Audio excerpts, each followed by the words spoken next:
The Eastern Conference this year is a movie in itself. We're going to take a team, we're going to consider their storyline for the year, and I'm going to compare it to a movie. I hope we have some fun with this. This has been an idea that I've thought about for a while, and I'm glad I'm finally get to do. I make this stuff for fun, so if you want to watch for fun, that's fine. But if you'd like to support the channel, subscribe, leave a like, leave a comment. Uh, Today is part one. We're going to look at the Eastern Conference teams because I really want to get into this. I want to get through like explaining my reasoning. All right. So that's didn't work. There we go. Boston Celtics. Okay. The lead returns. Jason Tatum is back. I'm excited to see what he can do this season without Jaylen Brown. I know that's weird to say. Like, what can you do without someone? But I am excited to see him be the 1A, have the ball in your hands a lot to go get a shot. And they're still playing Missoula ball over there. They're still playing analytic ball.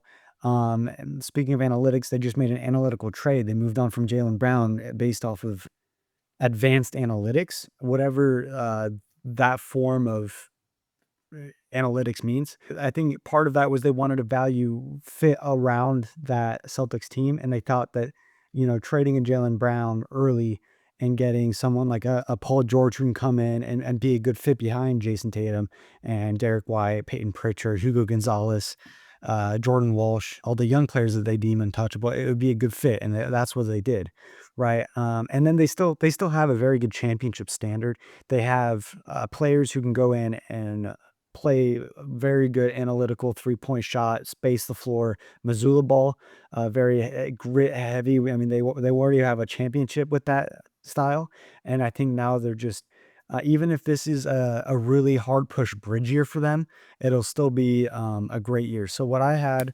Moneyball, right? I just if you watch Moneyball, you already know like in this movie they created a standard using analytics to get baseball players in based off of batting percentage, based off of advanced analytics.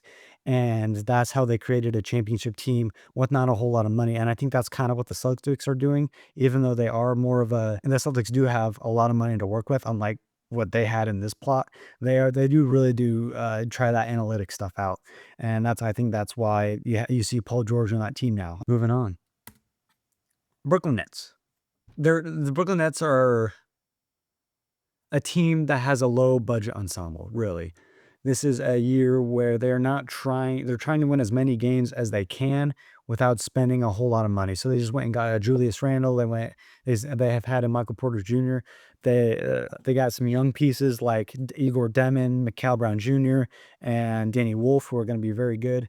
Um, it's a weird year for them. This is also a movie where I just like I wanted to put a movie that you guys would know, that most people wouldn't know, but I went with Solo because I think that that's what Michael Porter Jr. sees in his brain when he looks at this roster is he's just going to have to be Solo. But it's also it's a film that just didn't do as well as a lot of other movies, especially Star Wars movies. Like it came out and I really liked it, and I think there's a people who likes it, but overall just didn't do as well in the box office numbers as some other Star Wars movies, and I think that's why I put that here. Put this movie here is just because I don't think it's gonna do as well. It's gonna be a fun watch. It's gonna be an interesting watch, but it's not gonna do as well as people think. So yeah. New York Knicks. Coming off a championship with Power Friendship. They do have that Villanova connection. They made the only roster change that is very important is they moved on from Mitchell Robinson, who had a very vital role in that championship contention and all those comeback wins. But getting a Andre Drummond is just as good, if not better, for them. He's a little bit older, but he's developed a better free throw than Mitchell Robinson, and he comes in and he plays another rebounding role like a Mitch Rob does. They had that underdog in them this year, where it was like even me, not being a super fan of the Knicks, I was still rooting for them over a Cavs, over a Spurs at times, just because I wanted to see them win. They had that underdog grit. Jalen Brunson being the ultimate underdog, not being considered a 1A and coming out and scoring 45 points in a closeout finals game. They come in with a target on their backs. Everyone wants to beat them at this point. I think That's just what happens when you win a championship. Yeah, it happened to the Thunder this year. They went to so many overtime games, so many stars coming back from injuries just to play them and try to beat them. But yeah, I have them as the Fantastic Four. If you guys know, like, this is a newer movie. This is one of my favorite movies, actually, just because of the fresh plot. And the Fantastic Four are based out in New York. It's New York legends, really. But they just got their first. They just came off of a win against Galactus, which has kind of saved New York and saved the world. So that's why I put them here, and this will make sense in a bit after this next one. Family Group just came off a big win. Yeah, the 76ers, the ultimate super team right now, and the paper champions. You put this team on paper, I think they win, and if they don't, it's kind of a failure of a season, honestly. I mean, when you have this collection of talent, with a LeBron signing for 2 years, 8 million, and Joel Embiid coming back healthy, Jalen Brown's on that team now, Tyrese Maxey, Anthony Simmons, Dean Wade, like this team is just it's stacked. If they don't win, like, and I think a lot of people are rooting for this, even though they feel like the big bad, almost like a lot of people want to see this guy win for this team win for no reason other than LeBron's there and they want to see LeBron win, and I think that's why I have Doomsday on here as their team. Um, and I think it's just because I want to see Robert Downey Jr. win as Doctor Doom, even just because it's Robert Downey Jr. I think people want to see LeBron James win just because he's LeBron James. And I think that anything that this movie is, we don't know what happens in this movie, just like we don't know what happens with the 76ers team. But it would be if Doom wins, he succeeds. And if Doom doesn't win, it almost feels like a letdown of a movie, just because of how they're marketing it. So that's why I have Doomsday here for the 76ers. But also, the New York Knicks gotta like the Fantastic Four are gonna have to face Doom, and so that's kind of why I put Fantastic Four and Doom like that. I think that just makes sense. Yeah. Moving on, the Raptors. All right, return of the hero. Right. Um, Kawhi is maybe coming back. Maybe. I did put a high stakes price tag, but it really isn't. The pieces they're moving around are really good pieces. The deal itself is kind of on a pause right now, because of the NBA investigation. So it is, I think, one of the shadier deals in league history because it's been so long since this deal has been done and since there's been no clarification on it. But there's also a level of like Kawhi could just stay on the Clippers if this trade doesn't work. And there's a lot of like stipulations if that happens that I think the Clippers really thought about and the Raptors didn't. Go watch a Bill Simmons podcast on this. But I have them as the Odyssey, one of the newer movies that came out. Kawhi returning home, and I think that's the big thing right now is just him if he's gonna ever get there. Now, obviously, if he does get there, it's gonna be brutal for the league. I think he's one of the best defensive players. That team is really good defensively. But right now, I think the whole thing is if he's ever going to actually get there. And so I have the Odyssey, just because that entire movie is just Matt Damon trying to get home. Yeah. So, yeah, moving on. Chicago Bulls, new beacon of hope. Caleb Wilson, dog, amazing player. They got a lot of good young players. Matthias Matas Buzelis. And then kind of just like a new era for Bulls fans that they can actually look forward to and have something to go and watch, I guess. Josh Giddey is still a great player, but I have them as Star Wars The Force Awakens. Obviously, the two movies after this aren't good, but The Force Awakens is one of my favorite Star Wars movies just because I was pretty young, but I got to go watch it in theaters on opening week. But I think that this movie was like the ultimate setup for the new trilogy, and I think that's what Caleb Wilson is doing. They're going to be able to develop players around him, figure out who works with him, figure out who doesn't, make trades around Caleb, and I think that's something that they haven't had yet. It's just a player that they can make trades around. Right now, I think they're just kind of stuck in limbo where they're just making trades and seeing what happens, and then hoping that they get a good talent in the draft, which they haven't yet until Caleb Wilson, until Ahmad Hasbuzelis. So I'm excited to see what they can do with this, and I hope they don't blow it up as much as Star Wars did after this movie. So yeah, The Cavs. So the Cavs are. I just have a bone to pick with the Cavs. I don't know why. I do know why. It's because it's just fatigue. It's like watching a more cash grab movies. They're running it back again, or them making trades or signs that really jump out to make them a title contender. They can work. They're just not as good. And even if they, I don't know, Thor: Love and Thunder. I'll be honest. I watched half of this movie and I turned it off. The jokes landed, but I just feel like they shouldn't have landed. It's just a sequel ripoff for money, and I think that's what this Cavs team is.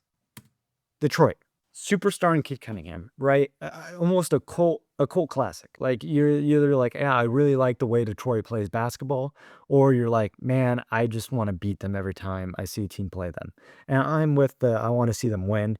I think they're physical, they're gritty. They remind they have that aura of old Detroit teams, the Bad Boy Pistons, except it's like more modernized.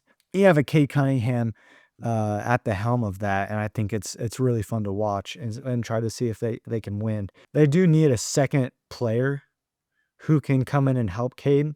Asar Thompson is a great defensive player, but if he's not going to develop an offensive game, which he doesn't have to be a great player, but if he doesn't, they do need to bring in like a Jalen Green, just someone who can go get a bucket outside of Cade. Cade gets a few turnovers too many a game just because of fatigue and having the ball in his hands a lot, which happens, but they definitely need a second star. So I have Logan, the Wolverine, and I wanted to just put Isaiah Stewart's head on there instead of Cade's because why not?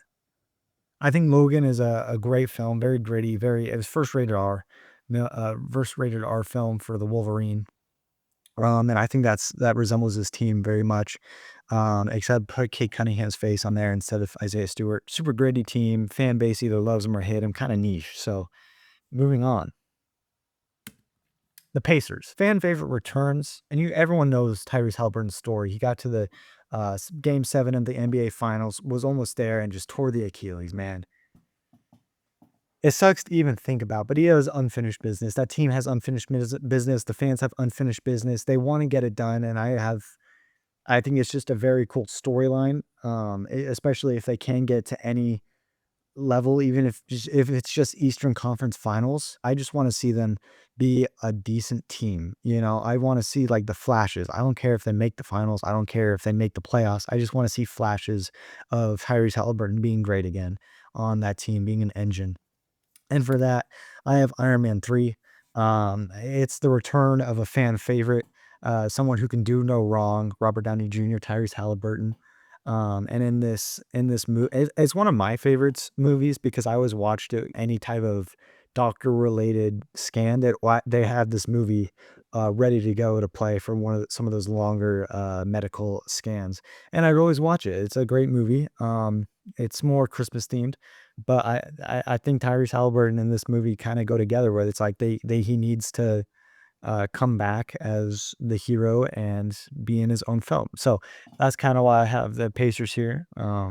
Just being that engine for the MCU, being that engine for the Pacers. So moving on, the Bucks, end of a franchise era, and just traded Giannis Antetokounmpo for a lot of young players and picks, and just a great reset for them. A youth pivot, blank canvas, low pressure, high intrigue. You can go watch this game, watch some of these games, and you're going to see flashes of great play. You're going to see flashes of not great play, but at the end of the day, it doesn't matter. Like you're going to remember the good parts, even if they don't make it very far. I don't think they're going to make the playoffs, but if they do, they're going to be a fan favorite when they get there. If they get there.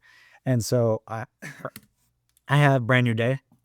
This is probably one of the newest movies. I'm not going to spoil anything, but it does feel like a very, very good bridge between this and then the next movie, whatever that looks like, whatever the next season looks like after this.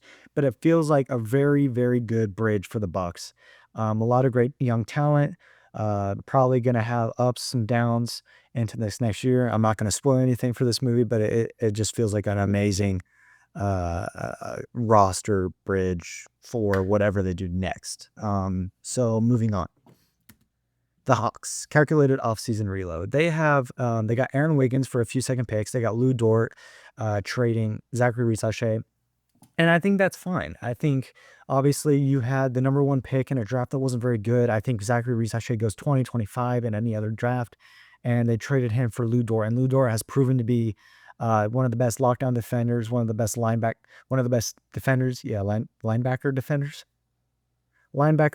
He's put together a 3-point shot that has shown up in the playoffs. He's got a ring. He helped this Thunder team be gritty, get a lot of stops, stop Luka Doncic, stop very good ISO players, and he's put together a 3-point shot, and I think that's what the Hawks need.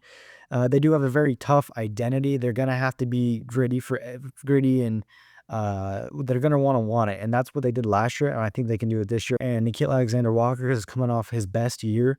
He's gonna behind a CJ McCollum. This team gave the Knicks one of the hardest playoff games, so um, they're gonna be needing to fight for every win though, especially in this Eastern Conference now. And yeah, they kind of feel like an underdog. Like I'm gonna be rooting for them a lot against teams, just because of their players, their roster. So I have Rogue One. I just think that they're going to be going through the depths of hell to get just a playoff win, so a good seeding, especially with this new Eastern Conference. But I think they can do it. And I think it's going to be like a fantasy miracle season. However it ends, I just know they're going to be gritty and want it. That's how they've shaped this roster. That's how I see it playing out. At their best, at their worst, they might have a few injuries and not be able to get there, and that would suck, but the best case scenario, I see Rogue One and their dream scenario. So obviously, everyone at the end of Rogue One dies, but it's an honorable sacrifice. So whatever that means in NBA terms. Hornets. Moving on from the superstar. The LaMelo Ball trade was weird for Hornets fans. It was weird for Hornets fans, but like as an outsider looking in, it made sense to me because we've seen trades where front offices trade players out, like a Luka trade, because they think that they're not going to be the player that they need going forward because of injuries, because of mentality, whatever it may be. And I think they just wanted to move on from LaMelo because of the injury side. And the Minnesota Timberwolves picked them up, and I think they're going to be great over there. But I don't. It was just it is weird for Hornets fans to see them trade LaMelo Ball, but they do have a Concanable who's playing great, Brandon Miller who's playing great. It'll be weird to see what happens, what their script is this season, and a lot of intrigue on that. But I don't know if they'll have a better season than last year. It'll be amazing if they do. But for that reason, I have Captain America: Brave New World. Backstory for this, right, is that they had an original script, but then for some reason they had to make a lot of changes right before the movie was like coming out. And so a lot of reshoots, a lot of changing of the plot, and a few characters weren't in it.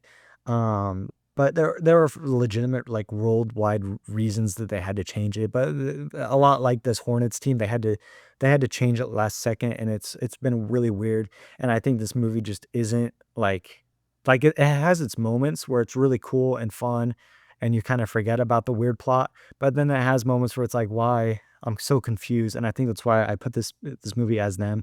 They just kind of have like that weird, confusing. Why is Lamelo not here?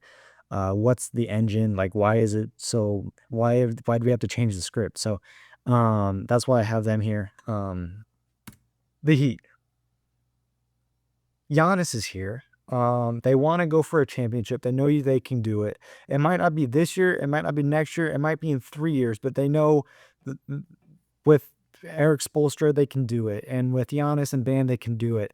And I think Giannis and Bam are a match made in heaven, especially with Bam's ability to space the floor at times.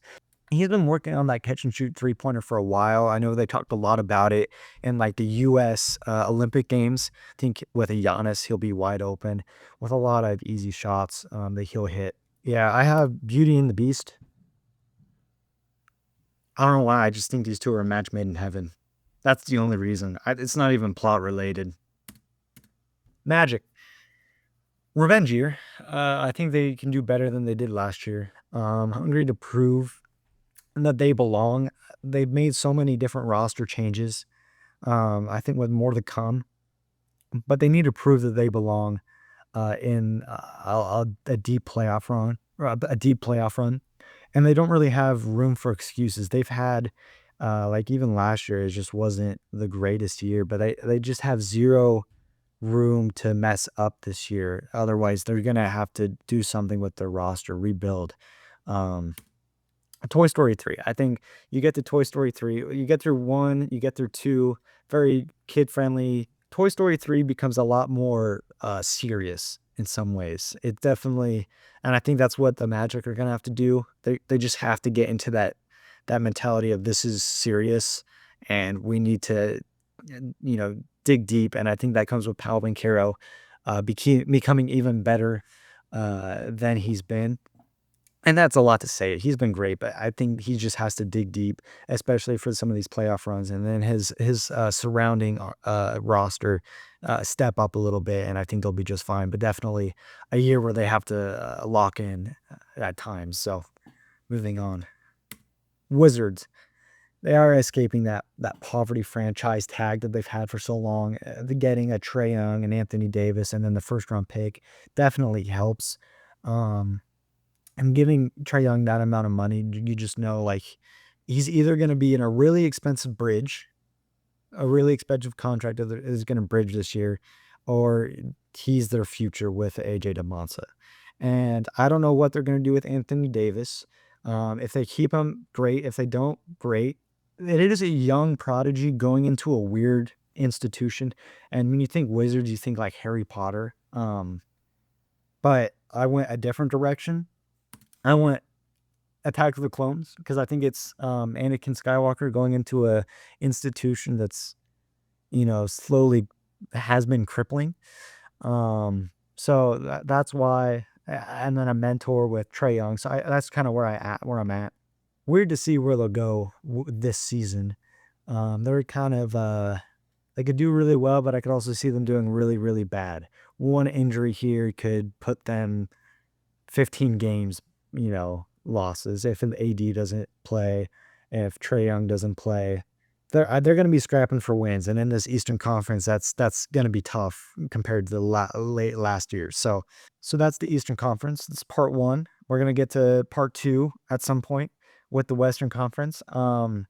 Peace.